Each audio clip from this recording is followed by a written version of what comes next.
Mathematical knots are not your everyday knots. Everyday knots don't form complete circles, like when you tie your shoes you got these little dangly bits called aglets dangling around. Meanwhile, mathematical knots are made of closed circles, so there's no way to untie a mathematical knot. The simplest knot is undignified by its name. It's just a circle and it's called the unknot. You could bunch it up, get it all tangled, and it looks like a knot. But since you could undo all that tangling without cutting the rope, it is still an unknot.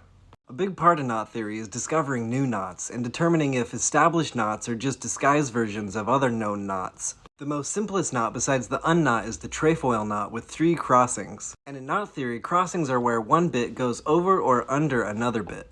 And knots are classified by the lowest possible number of crossings on any diagram of the knot. And the trefoil is the only prime with 3 crossings. And prime knots are knots that are not the sum of other prime knots. So this mathematical square knot is not a prime knot because it's really just 2 trefoil knots put together.